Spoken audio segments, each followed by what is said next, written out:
Trend spotting in real estate, how to do it and what to look for. Let's welcome Errol Samuelson from Zillow Group.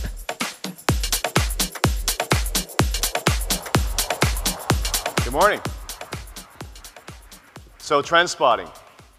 This is perhaps the most famous trend spotter. You may recognize her name is Faith Popcorn. In 1981, she famously told Coke they ought to get into bottled water. That sentence was probably worth $1 billion. She also predicted that by today, at least 1 in 3 jobs would be conducted by robots. A third of you in the audience today would be robots. And that's not true, is it? No, okay. So trend spotting for real estate. Let's get into a few trends and see what they mean. The first, binge is in. So if you think about what consumers are doing today, they don't need an excuse of a snowstorm to go sit on their couch and watch 24 hours of House of Cards episodes and be thoroughly happy and satisfied, or turn on their Apple Music and decide that they're going to open a bottle of wine and listen to every last Foo Fighters song that has ever been recorded since the band started. We're seeing that same kind of binge behavior, binge watching, with real estate. You know, it used to be you only had high-speed internet in your office, and so you might check listings once in a while at work, but now we've got broadband everywhere, and consumers are at home evenings and weekends watching and viewing listings on their computers, on their tablets, now even on their Apple TVs. And so what does that mean for us as agents? We've got these consumers who are just super knowledgeable about every last detail of the listings in their neighborhoods. Do we need to compete? Is this a trivia contest? It's not. It's not. What these binge watchers want is they want an agent who's super responsive, who can provide the advice they need, the negotiation they need, help them use electronic forms. But this new kind of binge-watching consumer is not going away, so we need to be ready for them. The second trend, empathy. So in September, Zuckerberg said he was finally going to introduce the dislike button on Facebook. And then a month later, look what they released. They actually released a bunch of symbols for things like happiness and love and sad and angry. And what the Facebook programmers realized is that empathy is the defining principle for software design in 2016. And that same principle applies to real estate, especially for those binge-watching millennials. These millennials want you to understand how difficult it is for them and how hard it is to save up for that down payment. They want you to love them. They want you to be their friend. Empathy is going to clearly be a theme in our dealing with consumers in 2016. Another theme, connected. Now, when we think of connected, you might think about your connected home. You can use your iPad to turn on the lights or lower the blinds or change your temperature. Right now I'm having an ongoing battle with my Nest thermostat. It's trying to freeze me to death in order to save me money. But connectivity goes beyond the connected house. And in fact, what it really comes down to is today you can buy a chip that's about the size of a quarter. So it's about that big.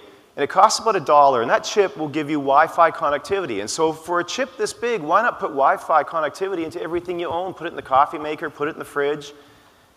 And we're seeing some pretty interesting applications. Let me give you a couple of examples. This is an umbrella that is connected to the internet using one of those Wi-Fi chips.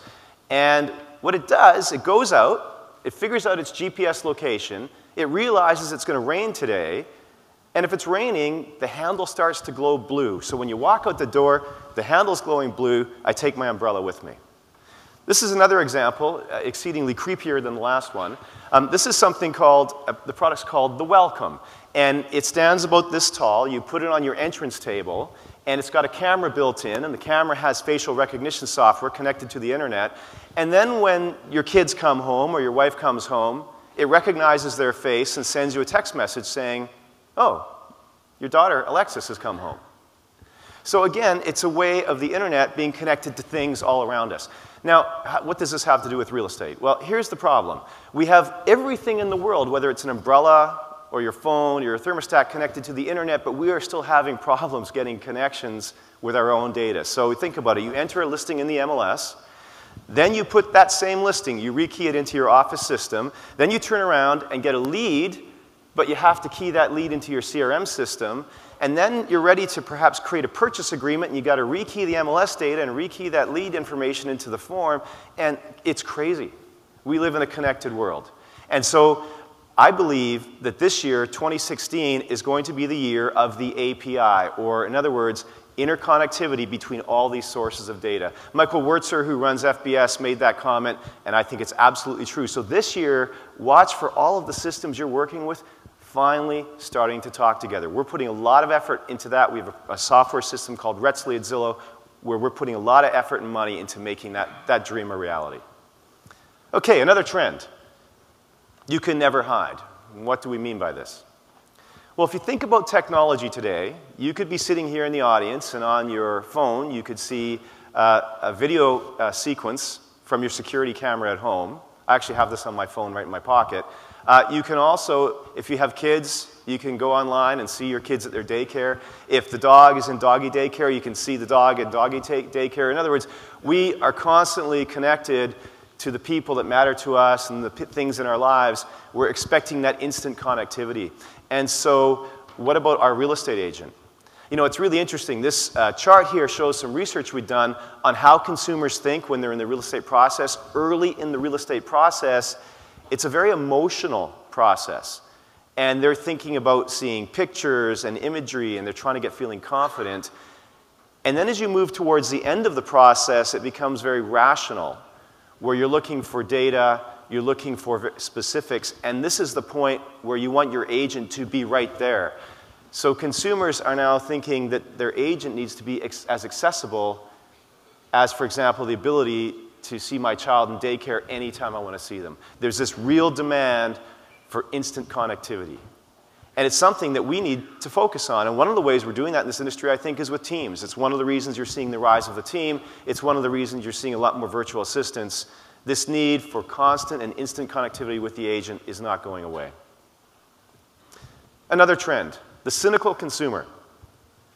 You know, consumers, when they hear words like authenticity or timeless value or artisanal values, a lot of jaded consumers, especially in urban areas, are viewing that as just slick marketing, as just a way for the vendor to get into your wallet. This is a great example. This is a beautiful cola. It's called Caleb's Cola. If you go to their website, they talk about how they use coconut extract and only cane sugar, and it's in these beautiful artisanal boxes, and they're 100% owned by Pepsi.